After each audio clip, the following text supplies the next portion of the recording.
What's up, everybody? It's your boy True Element 78 in the building with. Your reigning and defending Hall of Famer, the X-Men Xavier Mustafa. And I'm the man who needs no introduction, the infamous narcissist, the rookie Terminator, the natural Chris Black. And today is Wednesday, August 14th.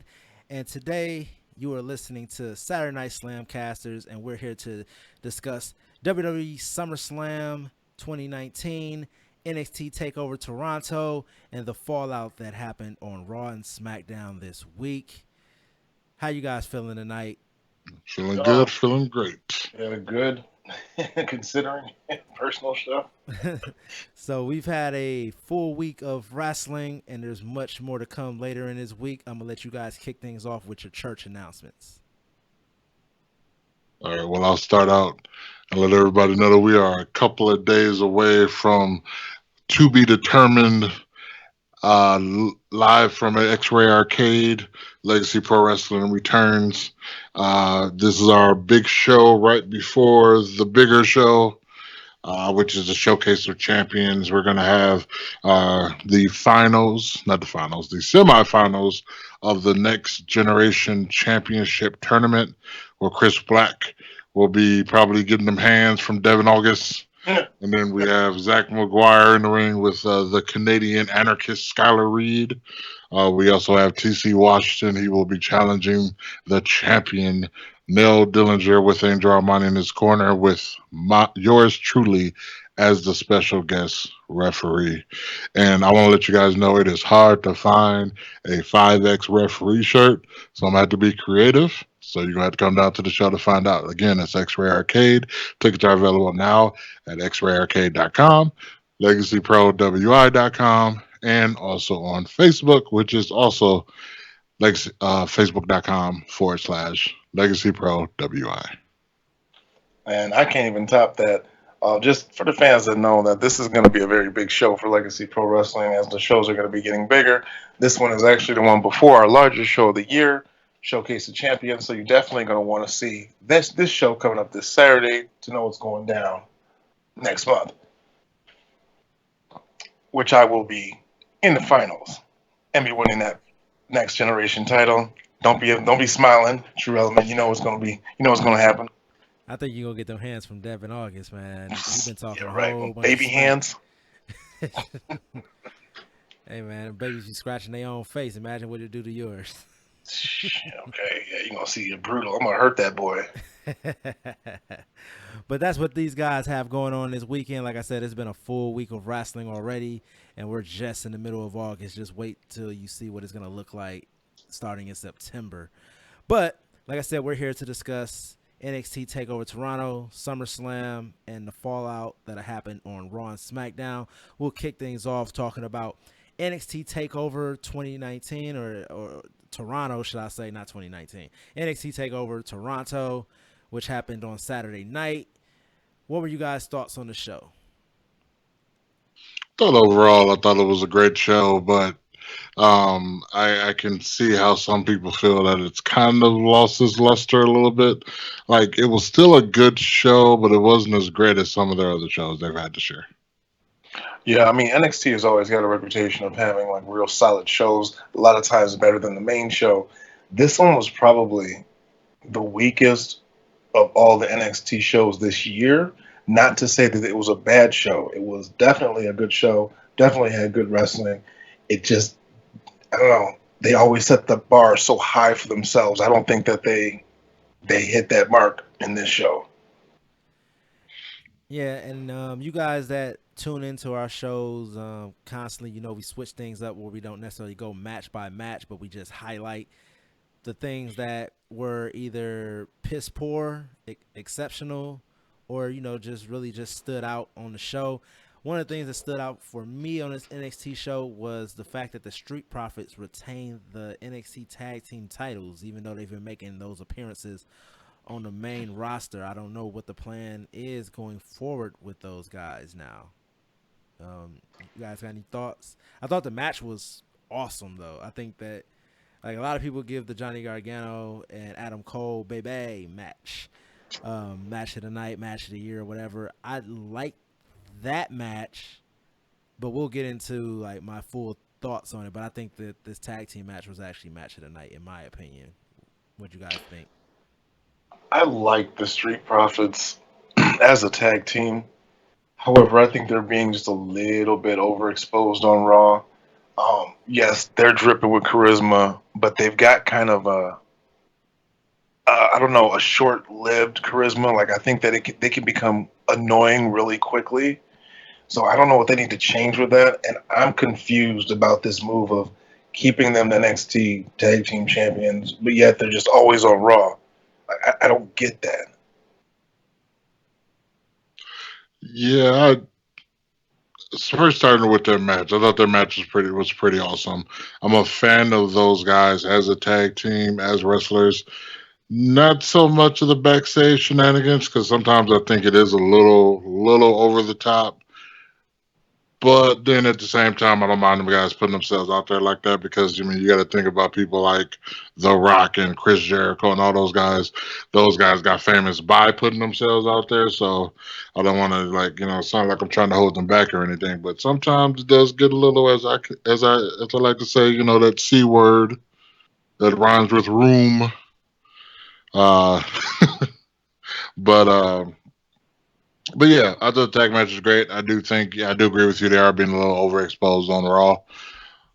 But hey, it is what it is. I find it funny you would say that they're being overexposed or acting, kind of, I guess, soon or whatever, on Raw and Cool. SmackDown.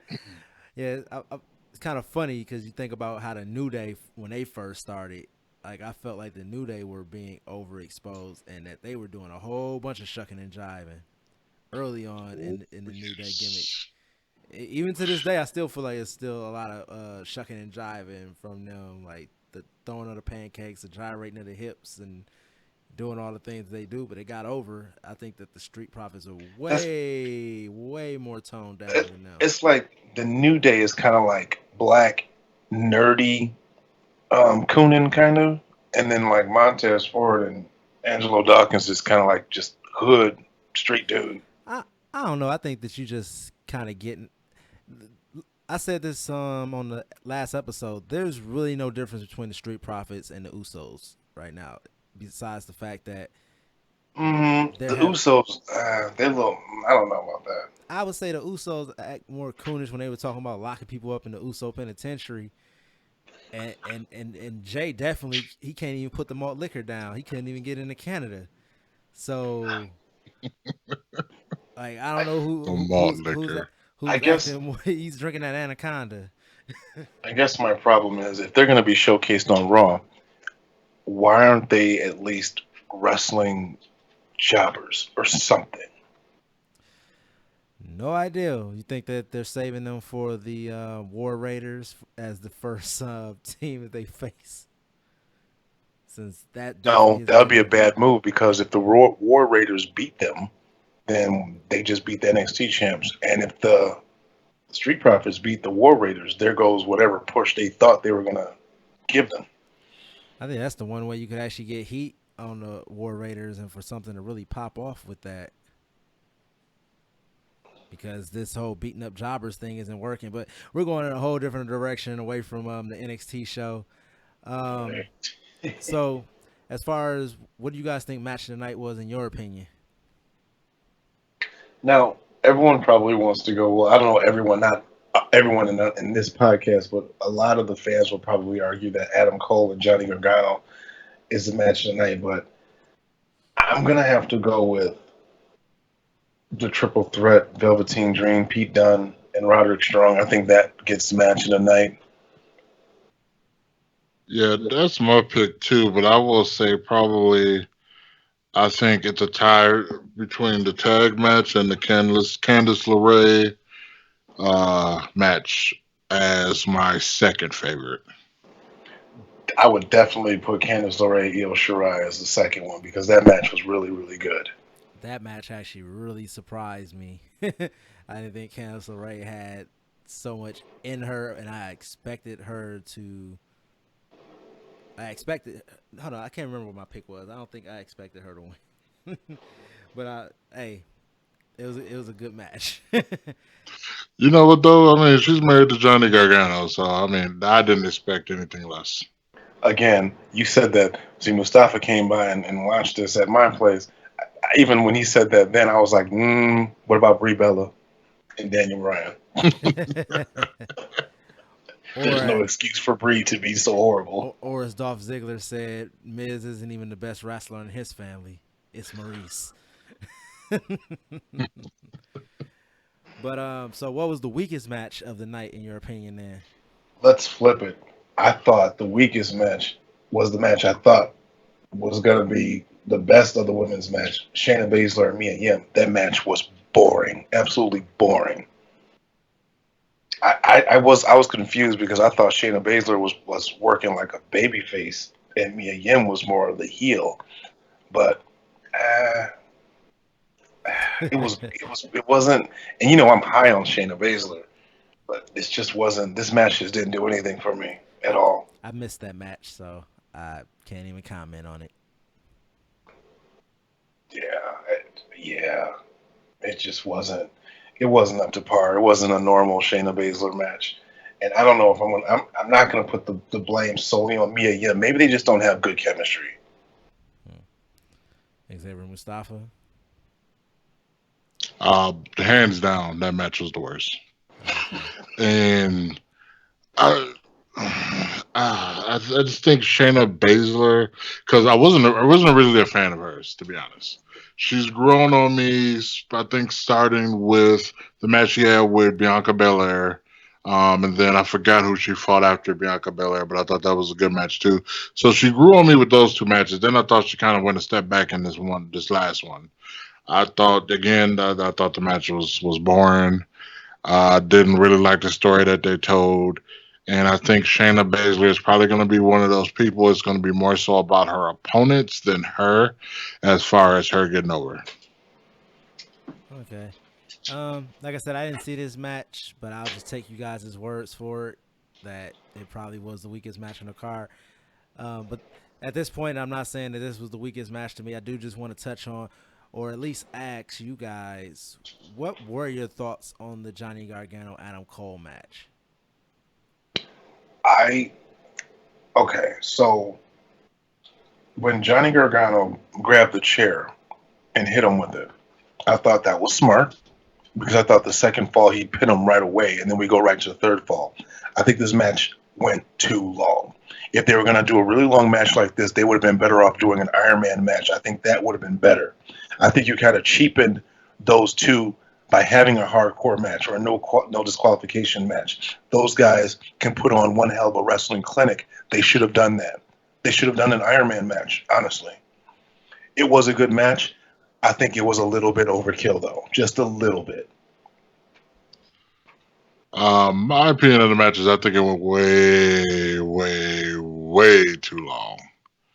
I mean, Jesus, I think they went like 4 hours, something ridiculous like that. I mean, I get it. It's the work rate division of WWE, but they don't have to go out there and kill themselves. Like it's not worth it, guys. Why shorten your career unnecessarily? Yeah, y'all could have went 45 minutes, but you could have really went 30. Or maybe you could have not killed yourselves in those 45 minutes and spaced it out a little bit. And, it was a lot. And I do want to say doing a Canadian destroyer from the top of the ladder was completely pointless. You And have lost all your momentum jumping off the ladder onto somebody just to stop it and jump right away. and that was pretty much where the match kind of lost me was the amount of big moves and kickouts. Like so many false finishes. Like when you do that, you weaken that move. You really weaken yourself in any match going forward. You kill any sense of immersion that there is. That like the next match you could lose by roll up, or you could win by one big move. When we just saw you kick out of 8 Canadian destroyers the previous week or previous month or whatever. So that was my that was my pet peeve with the match, and a lot of these like spot fests where it's just like, okay, Come on, now this is just getting a little bit too ridiculous. Right. I think they had no choice but to reveal the cage before the show even started because it was pretty obvious what was up there. Um, and then when you do something like that, you know it's going all three falls. Again, I don't like.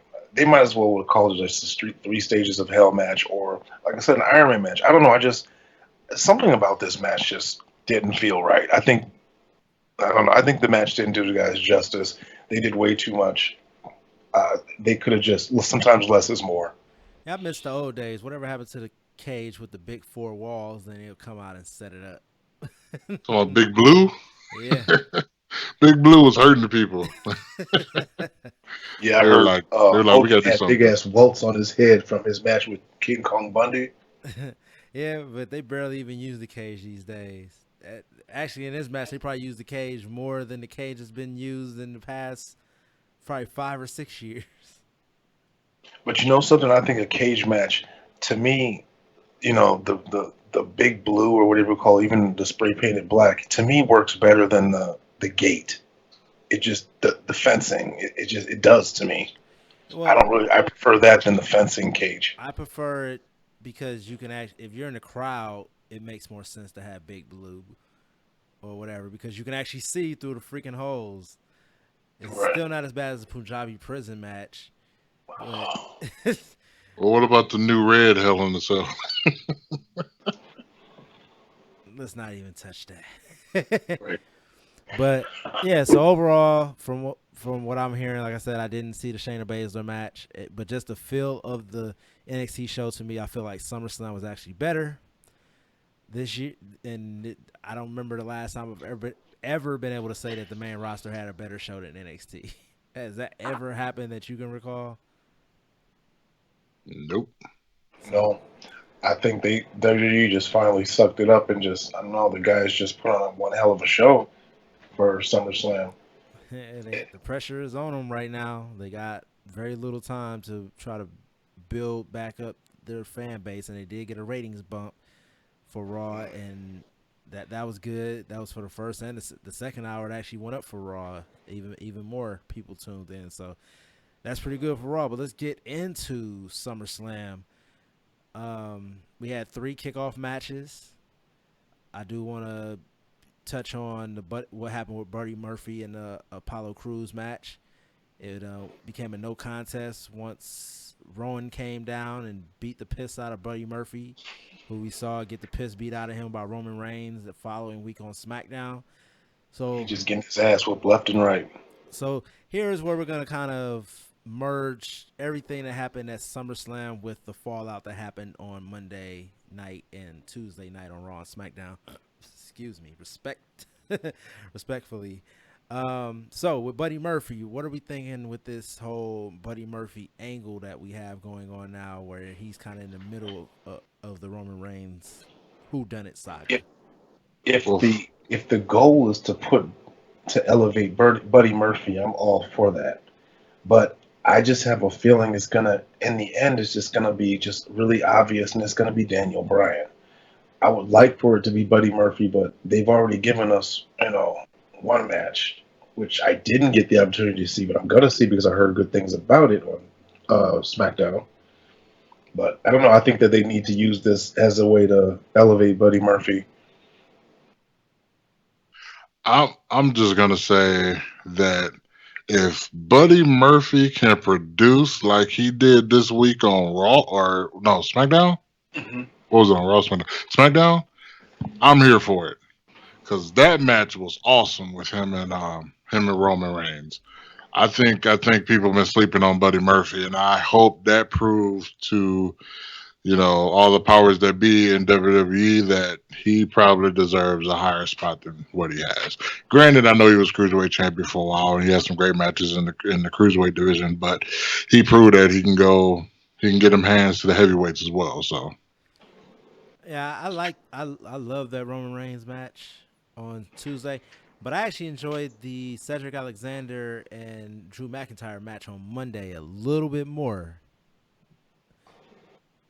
What'd you think? it was a good match too. I think that elevated both of those guys as well. It's because it's a case of these two guys are two guys that should be highlighted. Um, McIntyre and Cedric Alexander, but they don't give them the chance to highlight them. So anytime they get a chance to go out there and do their thing, they're going to go out there and do it. Yeah. They're both really good workers, except for again, they're both a victim of the 50-50 booking. You had Cedric winning the last time, and then Drew winning this time. So, Hmm. what are they going to do? A rubber match now? And then who goes over with that? McIntyre. He's been damaged. So, do you give it to Cedric? I think you give it to Cedric. I don't. I don't know where we would go from there. Like it's kind of crazy. I was thinking about this while I was driving the other day. How this interwoven storyline even all started. It all started with Roman Reigns and Shane McMahon having beef with the Revival and Drew McIntyre and him, Cedric Alexander inserting himself into it. But now Shane's off on a whole nother thing with Kevin Owens, and Drew McIntyre still just has beef with Cedric Alexander. And like it's just kind of crazy thinking how we got to this point right now with that. But shocking moment from SummerSlam: Edge hitting a spear on Elias.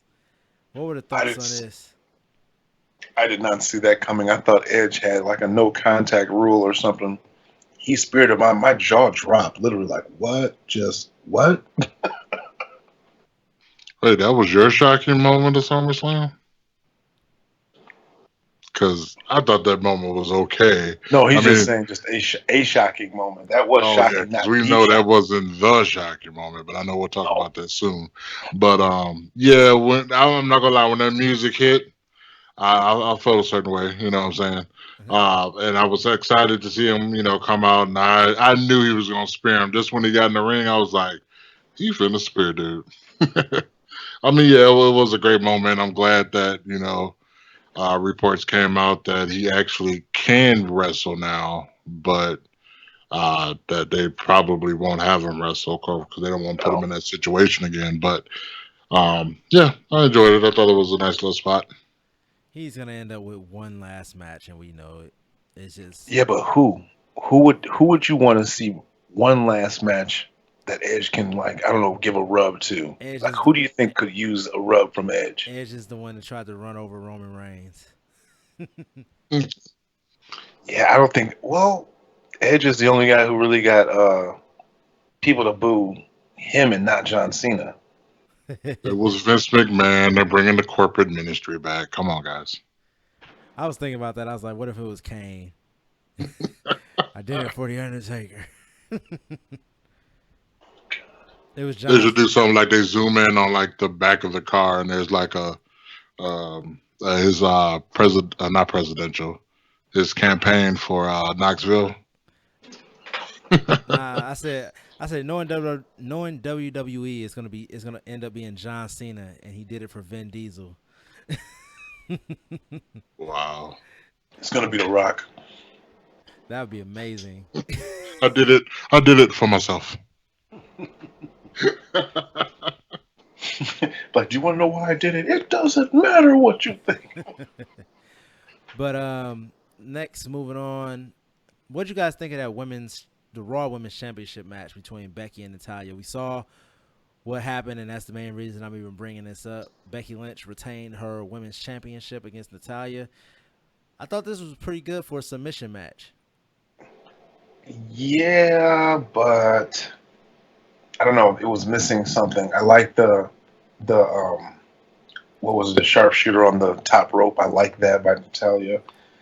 Um, I like I the don't know. The fact match was what I thought it would be. I like the fact he took away rope breaks. I don't like normally you would still have the rope breaks, so I like that aspect of it as well.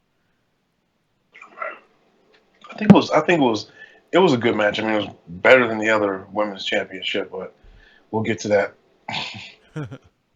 I actually didn't like that they didn't give Natalia like her props at the end of the match. But then again, to see what they did with her on Raw the next night, I was like, oh, okay, that explains it. I was shocked there wasn't more support for Natalia from the Canadian crowd. She came out with the Canadian flag, and And still was still wasn't quiet. as over as. Yeah, they did start singing the Canadian anthem. I believe that was during this match. I can't remember if that was her or Trish. I think it was Trish actually. The "Oh Canada," but Yeah, they wait. Did all the Canadians? Did any Canadians win anything? Kevin Owens. There we go. Okay, one for Canada. They buried all the other Canadian talent. hey, Canada You got to support give him Canada. one. You know who the owner of WWE is friends with. He can't be showing Canadians no love.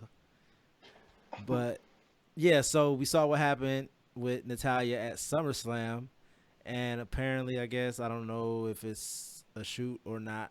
She hurt her arm, so I guess she's gonna be taking some time off now. I would guess it would be a shoot because she pretty much was on vacation prior to being inserted into this title picture anyway. So she's gonna be taking some time off, and I guess SummerSlam or the day after SummerSlam on Raw, it was the anniversary of the passing of Natalia's father, Jimmy Neidhart, and so she came out to the ring to give an impassioned speech when she was interrupted by the boss Sasha Banks, who came out to an amazing pop, hugged and kissed babies in the crowd, and got in the ring and gave Corey Natalia, Graves shitting all over her. yeah, showing love to Natalia, but that didn't last long. She turns around and delivers a right hand to Natalia, dropping her, and then she dropped her wig, revealing a brand Dude, new blue do. And since she was out there being so mean to Natalia, I automatically was like, she's a blue meanie now. dude, she beat the hell out of Natalia. Like, it looked like some stiff ass punches, but I like the fire. She brought the intensity.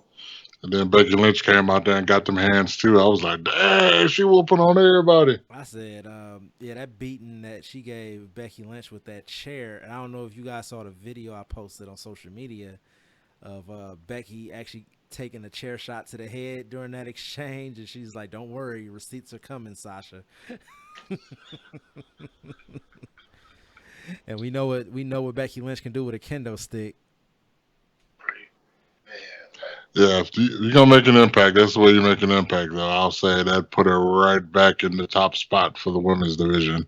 Now, Oh is no, it because don't be riding on Sasha Banks' jock now, Xavier Oh, Mustafa. trust me, I'm not. I'll give credit where credit is due. now is it just me because anyone who's like been watching wrestling long enough, as soon as Sasha Banks came out during Natalia's segment, I'm just like, okay, I don't think they have any ties like that. Like, why? I'm like, no, something's about to go down because there's no point in Sasha Banks coming out being all sympathetic, none whatsoever. I didn't. Now, did I expect her to beat the hell out of her? No. I thought she was gonna flip it and start talking shit. I didn't think she just beat the hell out of her. Yeah, I still like as much as I enjoyed it. I still just wish we had got that Bailey heel turn. I think that would have been even more amazing.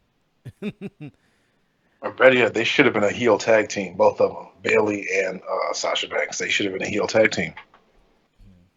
So, what you guys think of, or what do you guys think is going on with Dolph Ziggler right now? He's doing his job, literally and figuratively. Right? Exactly. It was kind of I funny. think It was I think they overdid it at SummerSlam with Goldberg coming back. Like after the second time, I'm like, okay, that's enough. And then he started coming back for the third spear. I'm like, give me a fucking break. I said even before the match, I was like, Dolph Ziggler. They were making fun of him for being like wanting to be like Shawn Michaels, so I automatically knew why he was put into this position, and it was basically this was his Hogan Michaels match because he was so. I've never seen Spears so so crazy as he did. Buddy Murphy tried his best on Monday night to outdo what Dolph Ziggler did for Goldberg at WrestleMania. But it was also kind of funny to me because I kind of felt like WWE's kind of shitting on Goldberg at the same time. You know, they kind of gave him a little bit of redemption, but if you really look at what they did with Goldberg and then what they did with Miz on Monday, the Goldberg delivered 3 spears and a jackhammer to Dolph Ziggler, and Dolph Ziggler was still talking shit. Miz made him tap out with a figure 4 and then hit him with one skull-crushing finale, and he shut the fuck up. But then, like, is that going to be Dolph shtick now? He's going to get his ass whooped, and he's going to get on the mic talking shit, get his ass whooped again, and then talk more shit. See, there's a lot of guys that pay for that type of abuse that Dolph Ziggler is getting. So I found that was kind of crazy. Xavier Mustafa, what do you think? I thought the match with him and Goldberg, I think they did it perfectly. Because you don't want to expose Goldberg like he was exposed in Saudi Arabia. Um, Dolph did exactly what he's supposed to do. It was an enjoyable segment, and yeah, I can't say anything bad about it. Put Goldberg over, Dolph Ziggler just being Dolph Ziggler, and then the next night with the Miz was, you did that kind of last night, so. The best part was they didn't waste any time. They got it out the way right away in match 2, the cool down match from the opener. So I think the placement was on point. Where do we see all of this stuff that's going on with the original plan that I had for what was going on with AJ Styles and the United States Championship was to have the Undisputed Era come up to the main roster to possibly feud with the OG or OC. Yeah, OC. But I see that Ricochet isn't going anywhere just yet. I think they need to, right now, just do the numbers game with, what do they even call themselves? The original club, the OC? I think they just need to just play the numbers game and just AJ Styles wins because he gets help from his other 2 members, and they get help from AJ Styles in their tag matches, and they all keep their belts. I think that's how you maintain heat. Plus, they already kind of teased the Finn Balor. They're just like, just throw it up, brother. Just say when, and we'll be down there. I think Finn Balor is going to eventually come back, and he's going to join them. I think Finn Balor has to turn heel. He's got nothing left. They've got nothing left for him. He needs to turn heel. I got destroyed by the Fiend. I can't do an Irish accent or Irish accent, but I got destroyed by the Fiend, and you guys cheered, and the only person who called me was AJ Styles and my club buddies or whatever. So that's why I did it. I really, to be honest, I don't even want to see dude on TV for a minute because he took that L at SummerSlam. He should probably go away for a little bit, especially when they got his neck snapped. So he was actually really dead in that match, and then Bray Wyatt finished him off. So yeah, he died twice, but I just thought about it. Abby the Witch is gonna be the one that tried to run over Roman Reigns. Wouldn't that be amazing? I said I'll get into it when we get to the Fiend, but the finish to the Styles Ricochet match, the reversal into the Styles Clash was hot. Yeah, that sounds pretty cool. Yeah, that was a pretty dope ending. Like Ricochet is proving that nobody can do what Ricochet can do.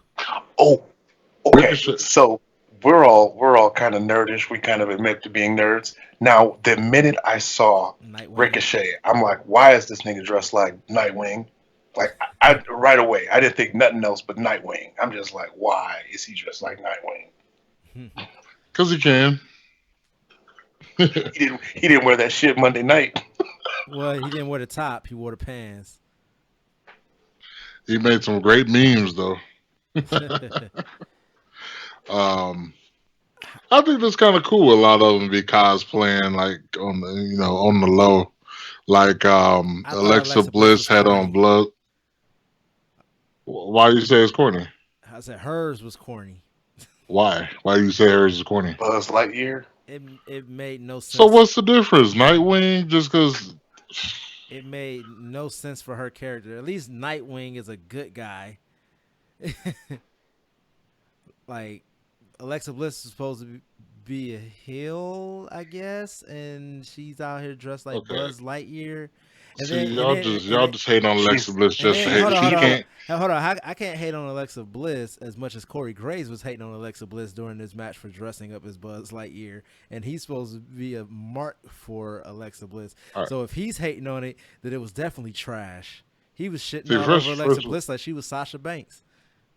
okay, but Corey Graves can sit over there and he can shit on Alexa Bliss, but guess what? He is sitting there watching Alexa Bliss, all right? So, yeah, Corey Graves can take that. And second of all, y'all and Alexa Bliss hate, that's going to stop. She can cosplay, but Ricochet can cosplay, but she can't? Just because it was Buzz Lightyear? First of all, if y'all knew of Alexa Bliss, if y'all know what kind of person she is, you would know that she is a huge Disney fan. So she will do things like that, and it makes sense because she is a huge Look, Disney fan. look, check this out. Alexa Bliss can dress as Buzz Lightyear when she starts taking as many bumps as Buzz Lightyear is taking. Y'all just some haters. I'm done arguing with you guys. So my question to you guys is: how much does Vince McMahon really hate Ember Moon? A lot, a whole hell of a lot. I was just like, you know what? Why even give her the SummerSlam spot? Like, Why even put her in a match with Charlotte? Even though the crowd, they Dude, did kind of get the crowd on their side during that match on that SmackDown. dude, that was okay. Again, I didn't get the opportunity to watch SmackDown, but when I saw that Ember Moon went against Charlotte, I'm like, that's just stupid. That's dumb booking because you can't you can't put Ember Moon over because Charlotte just beat Trish, and and if you put Charlotte over, you just buried Ember Moon. And what did they do? They just buried Ember Moon. and they got 18,000 women in the back that could have did the job to Charlotte. Like, I'm sorry. They could have fed Dana Brooke to Charlotte if they wanted to.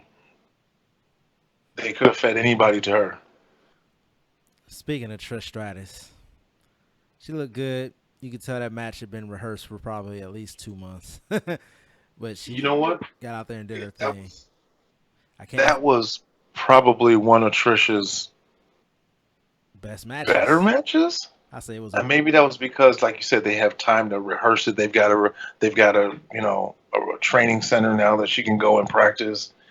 Um, and again, she's with the Queen, so Charlotte's gonna lead her to a good match. She was in good hands. I knew it was like a passing of the torch. You know, Trish was the top during her generation, and Charlotte's gonna go down as the top in hers. And where do you see this whole Shane McMahon and Kevin Owens storyline going? in the Hopefully, it's going to the garbage. trash.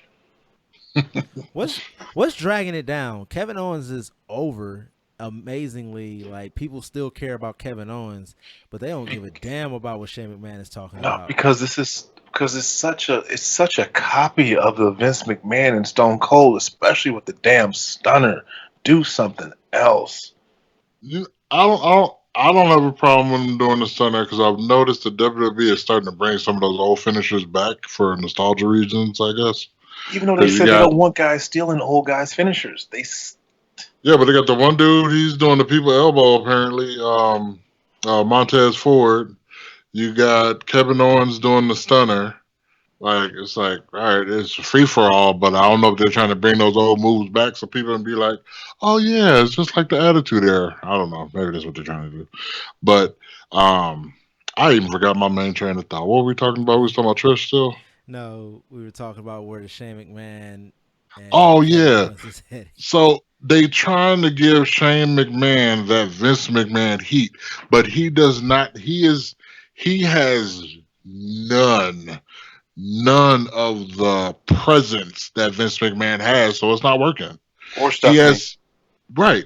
He doesn't have that heat. He has that go away heat. I don't want to see you on my TV heat.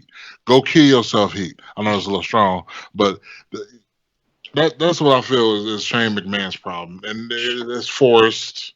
Shane McMahon should never be a heel. He has been the babyface since the beginning of time, and then all of a sudden you want to force this heel persona on us. It's not working. Shane McMahon would have been better served as the good McMahon, the McMahon that wanted to do the good, do things the good way. And he could have had people like Drew McIntyre fuck with him. He could have been a babyface trying to maintain a good show, and the heels were the ones fucking with him.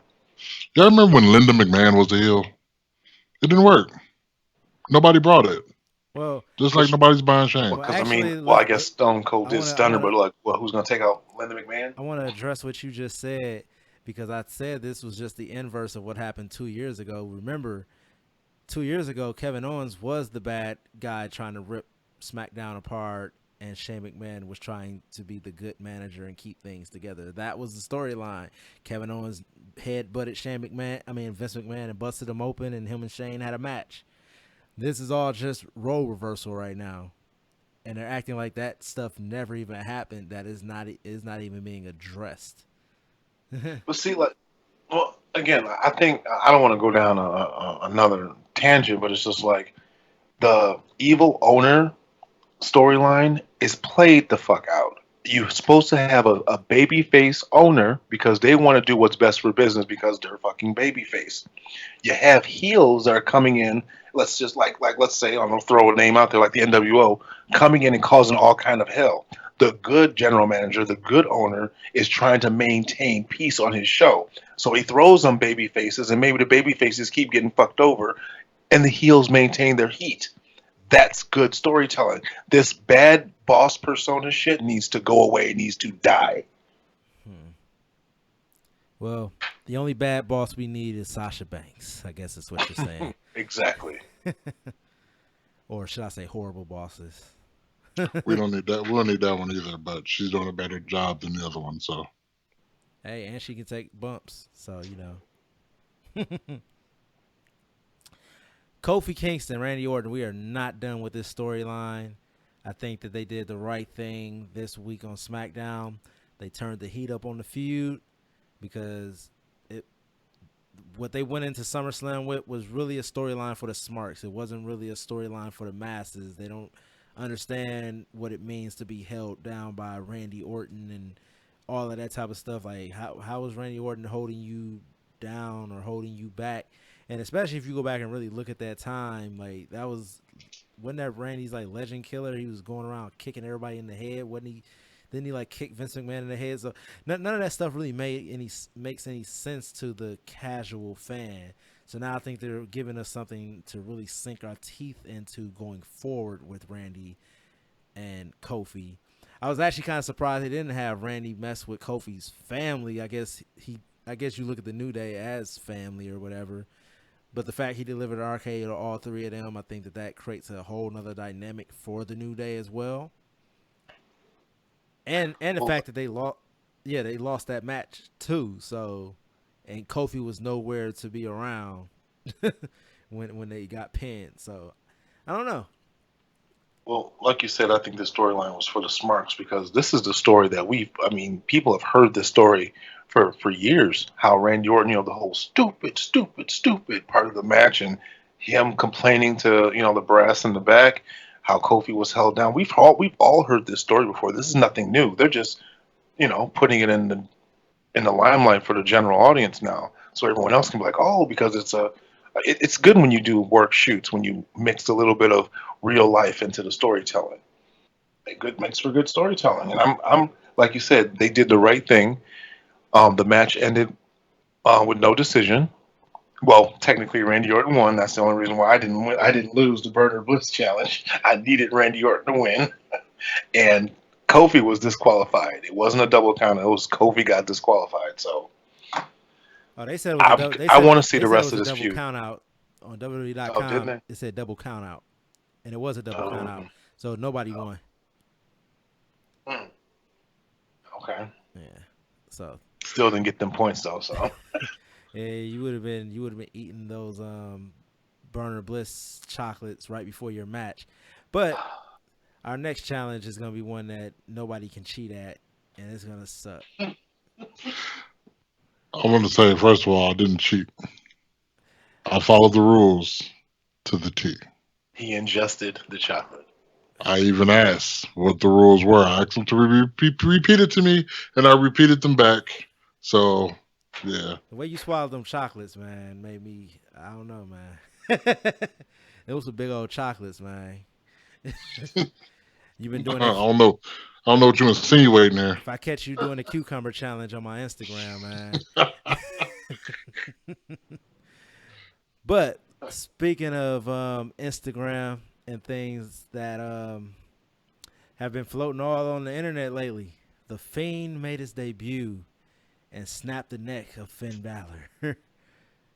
What do we think of the Fiend? What do we think about this persona? What do we think about that entrance? What do we think about that mask? That And has Bray done enough to take the stank off of him? dude, Oh, that match was incredible. This, oh my god, how they just I'm lost for words. It was amazing. It was something different. Bray has his second chance.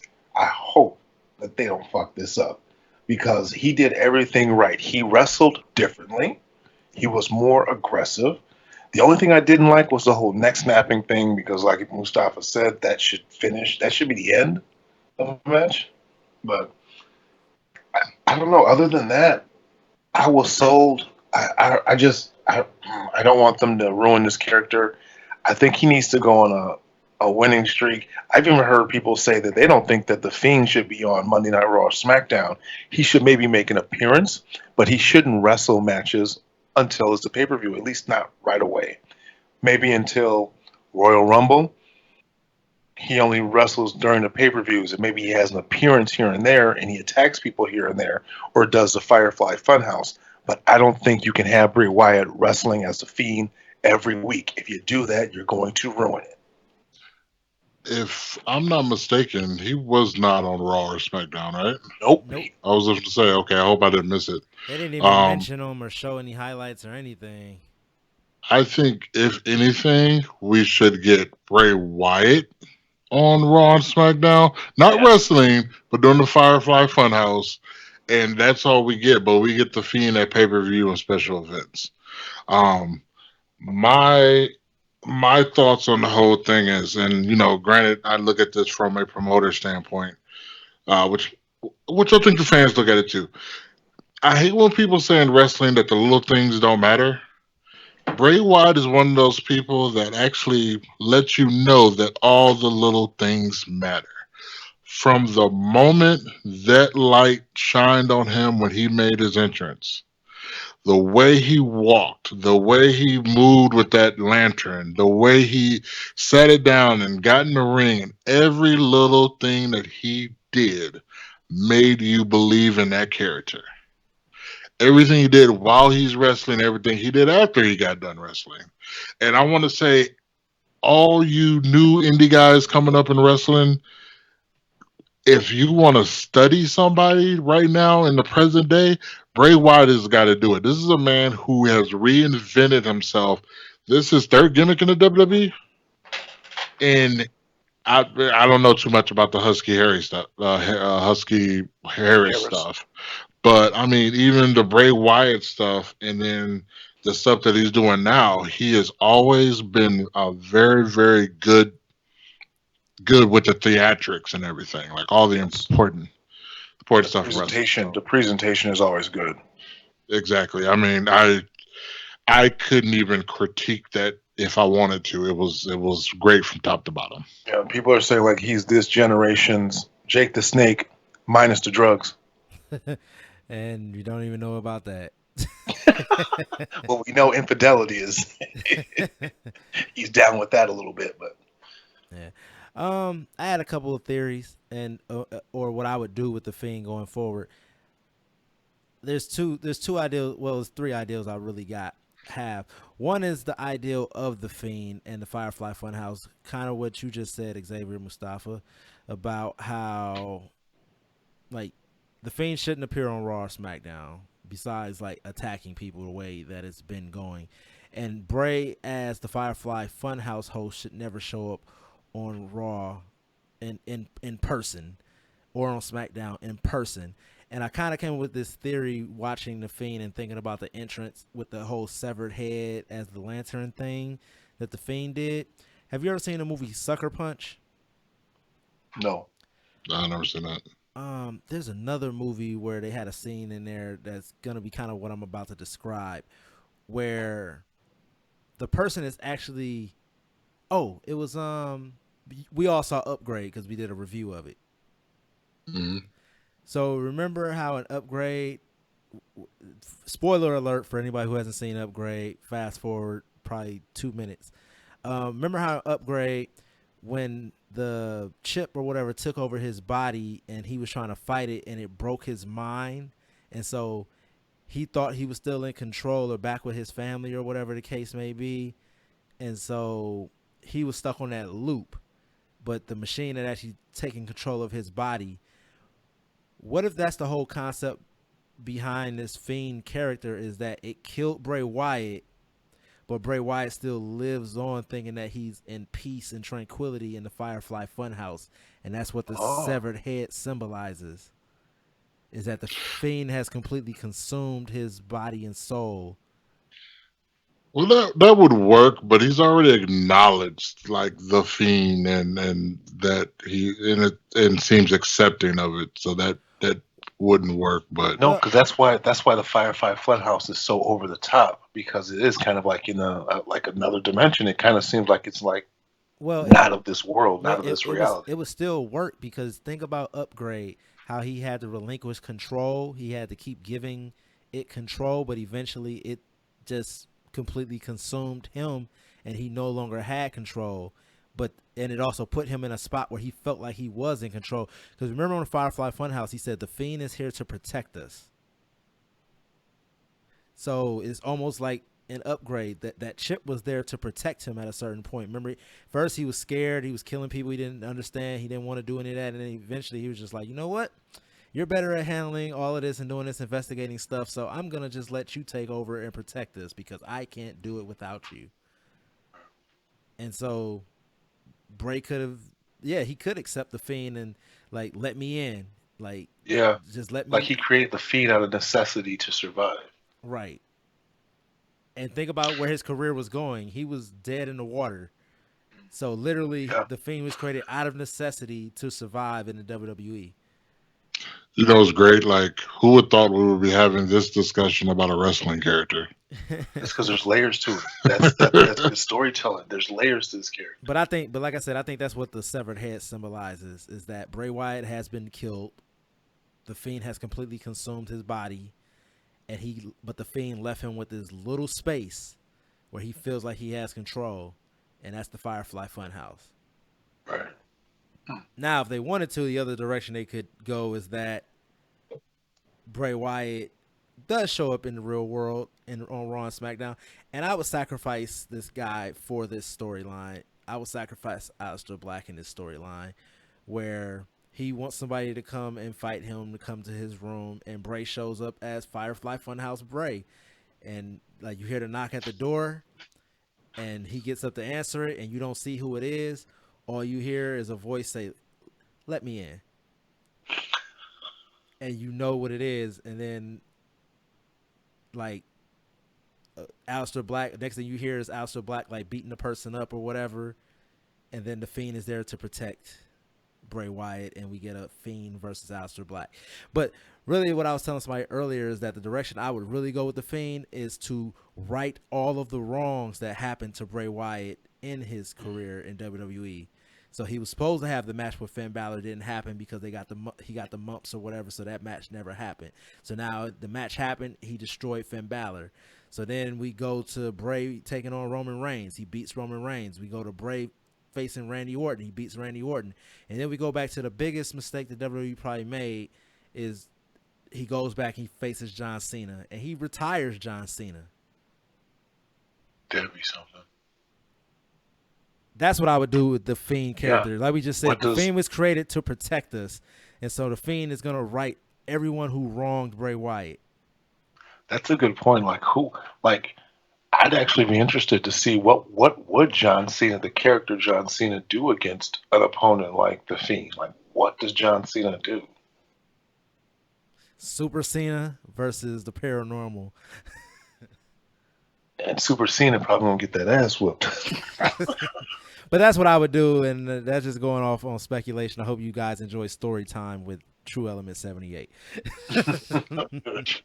But I really love this character. I really love the directions of it that it could possibly go. I love the nuance of the character, and like you said, who would think that in WWE, like Lucha Underground. We could have had these conversations if we covered Lucha Underground and if it was still on the air, because they had characters like the Fiend. The Fiend isn't special in the world of wrestling, but he's special in the world of WWE.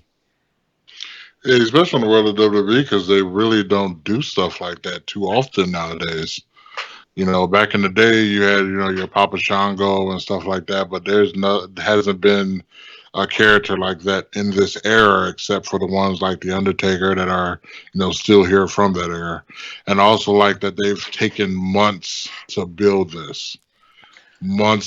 this anticipation, and then what we finally got at the end was a great product. Right, and Yeah, what I would that's the thing that people forget about pro wrestling is that it's supposed to be a spectacle. You know what I'm saying? It's supposed to be a pageantry. And that's what Bray Wyatt is doing. He's coming out there, he's putting on a show. Yeah, and what I would really love to see is that SmackDown anniversary show they're gonna do for the debut of SmackDown on Friday nights. I would love to actually see because like you said, people were comparing him to Jake the Snake. I would like to see Jake the Snake out there in the ring and the Fiend attack Jake the Snake. That would be great. Although I don't think Jake can move that much, so All he has to do is take the mandible claw.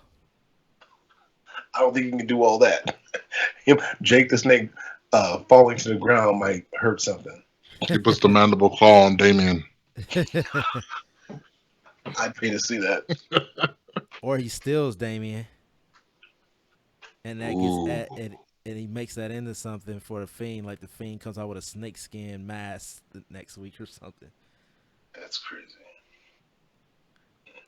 But also another direction could be, what if he came out with Finn Balor's head in the shape of a lantern at the next event? Like everybody he beats, he comes out with a different lantern of their head after he defeats them. Not Finn Balor, the No, not the demon, because he didn't beat the demon. no, yeah, the demon. He didn't beat the demon. Demon head. No, that's to taunt him, to show that he's not scared. I think Now that's the match. I think that's the match that everyone's going to anticipate. When do you think we're going to get that? But here's Before what Royal Rumble. Here's what I would do with the Finn Balor story, because we know it's not done and we have to get to the demon at some point. But I think that Finn and Bray, or Finn and the Fiend, have another match with Finn being Finn, and let's say maybe it's a casket match or maybe it's a buried alive match. Finn loses. He gets put in that casket. He gets buried alive. We don't see Finn for a while. Next time we see him, it's the demon now. And he's just going to be the demon. Finn Balor is gone as a character. The demon, only thing that exists is the demon. I would rather see the whole upgrade thing you were talking about going with Finn Balor. Well, that's what I'm Where saying. the demon wants to side with Bray Bray Wyatt, or the Fiend rather, but Finn Balor doesn't want to. Well, that's also kind of where I'm getting at with what I just said, is that Finn Balor is literally killed off, and he has to turn to the demon to survive. And then the demon gets beat by Bray Wyatt, and then the demon is like, you know what? If you can't beat him, join him. And then them and the Viking Experience could feud for like 6 months. Oh no, they'll still be beating up random jobbers. But we got to move on to one of, well, we don't know where we're headed now with Seth Rollins, but he did defeat Brock Lesnar and retain his Universal Championship at SummerSlam, and it really pissed me off. Not the fact that Seth won, but the fact that Seth's what the fuck is selling? What is selling? Can you give me the definition of what selling is, one of you guys, since you guys are in the industry? Like, what does selling mean to you? Because from what I know, Seth was supposed to have injured ribs, yet he's hitting flips and handstands and getting kicked in the gut and falling and jumping, and I don't know, he was looking like Kobe Bryant, like 2002. He shouldn't have been able to move the way he was moving based on those two ass whoopings he took the last 2 weeks. Yeah, I don't know. Like, this match surprised me. I thought it'd be more Brock heavy as far as offense goes. And I honestly did not see Seth winning the title back because I think I said during our predictions, I'm like, if Seth Rollins wins, not only was Brock Lesnar's Money in the Bank win a waste. His cash in was a waste. He literally had that title for what, a month? Was it a month? Yeah. Last, Wow. maybe Seriously? 2 months. Seriously? Brock Lesnar had only a 1 month title reign. Really? Well, in his defense, he is like the 14-time Universal Champion. It's a So, waste. But then, seriously, that goes back to my point back when Money in the Bank. Brock doesn't need a Money in the Bank. If anyway, I'm not going to go down that road again. you know what? And you think about, too, like all the people that kind of got buried because of that situation, like Mustafa Ali and those guys, it makes it even more of a waste. Granted, before I shit all over this match, I don't think it was a bad match. It definitely went longer than I thought it would. I, and that wasn't a bad thing. I wasn't wanting this match to end. It I wasn't a just bad thought match. It he just should didn't. have sold. Seth should have sold more. It wasn't a bad match. It just didn't tell the story that they were telling, that it was supposed to tell. Right. Like Yeah. if they hadn't been playing up the whole injury angle, like yeah, I would have been perfectly fine with the match that we got. But when you're Yeah. telling me that this guy is supposed to have injured ribs, and like after that match, I need him to be tested for PEDs. Like he had to be higher than Jeff Hardy and the Ultimate Warrior combined in order to move the way he was moving without feeling any pain. He Right. was a straight up cocaine cowboy out there. Yeah, I'm agree. I'm agree with both of you guys with this. It was a good match, but it wasn't. That wasn't supposed to be the match. After he got destroyed back to back weeks. Right. So that's been your SummerSlam and partial Raw and SmackDown rundown on where we are right now with WWE and their programming. Anything else from Raw and SmackDown you guys want to touch on that maybe we missed? No, we had some shenanigans with the 24/7 title, and now Elias is your new WWE 24/7 champion after taking out R-Truth with a guitar to the back. Okay. So, how are you guys feeling about the revival? Like, are they just gonna shit all over them until both of them contracts are out? Uh, this- yeah, I don't know what they're doing with those guys. To me, it's such a waste of talent. A lot of start and stop with them. We all know that they're on their way out as soon as their contracts are up. So, like, I mean, I feel that way with like Gallows and I can't think of his name right now. Anderson. Yeah, like I feel like there's a lot of start and stop with them. Like they were on the road for a couple of weeks, and now they just tag along behind AJ's house. But you know what? I think they're turning it around for them. I think the whole original club OC thing is a good thing for these guys. I think that they need a stable that's going to go out there and just raise a bunch of hell. Yeah, but Um, they got to wrestle too. I mean, that's what's so great about the they're not, Undisputed Era but they're is not. all of them are wrestling. Yeah, but you know what? Carl Anderson and Luke Gallows, they're not bad workers for what they are, but they've been booked badly. Their match quality isn't bad. They've been made a joke for so long. It's hard to take them serious now. But I think they're remedying that right now. and also WWE has to find tag teams for them to go against. At this point, like I said, the Usos couldn't get into Canada because of their arrest that they've had, or at least the one brother has had recently. So maybe that could have been a possible setup for a match. But when you really look at the tag team division, like the OC has those tag team titles because there was nothing else to really do with them.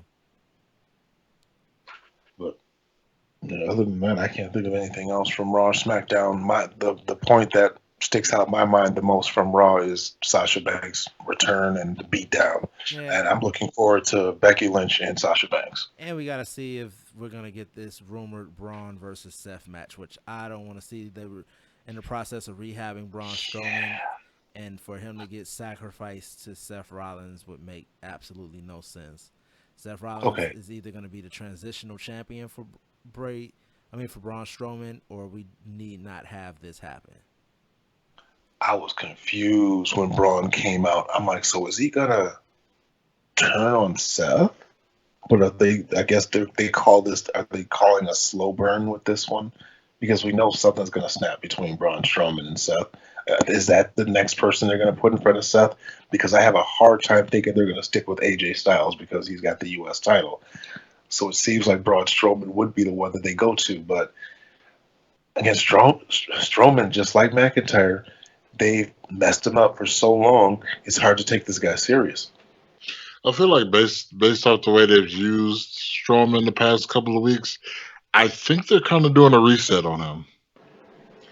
Like, I don't know if it's me or not, or I just haven't been paying attention, but he hasn't had really any matches lately, really. Like, so I feel like maybe this is a good thing for Braun, depending on what they do with it. I don't know. We'll see. I mean, I've been rooting for Braun Strowman for a while, so hopefully they do something worthwhile with the guy. Well, anything else from you guys? No. So all I got from the WrestleMania SummerSlam weekend. All right. Yeah. So give you an opportunity to plug your show one more time coming up this weekend. Alrighty, Legacy Pro Wrestling presents To Be Determined X-Ray Arcade this Saturday. Be there or be square. Tickets available at legacyprowr.com, facebook.com/legacyprowr, and also on X-Ray Arcade's website at xrayarcade.com. That's right. All right, go ahead and throw out that social media. How can people get in contact with you guys? At Xavier Mustafa on Facebook and on Twitter. You can catch me at The Natural Chris Black on Instagram and on Facebook. And you can catch me on Twitter at the_natural_CB. All right. You can also catch him outside. How about that? That's where Devin August is going to catch him. But, Right. August. He don't know what's coming to him. Yeah. But anyways, you guys have been listening to Saturday Night SlamCasters. This has been your NXT Toronto WWE SummerSlam 2019 and Raw and SmackDown overview for the week of August 11th. Be sure to subscribe to us anywhere that you get your podcast. Just search Saturday Night SlamCasters. Also, be sure to find us over on YouTube. Keyword Saturday Night SlamCasters as well. And follow us on Facebook and Twitter, Saturday Night SlamCasters. Always going to be Saturday Night SlamCasters or SNSC. We'll be coming back to you guys next week, actually, with episode 23 of the podcast. Yep. So be sure to share our past episodes with your friends. Be sure to hit that subscribe, leave a review, leave a like. All of those things are greatly appreciated. We appreciate everybody who has already done that and has been supporting us, especially those who have been down with us on some day one-ish. Other than that, I'm True Element 78. We up out of here. Come get slammed.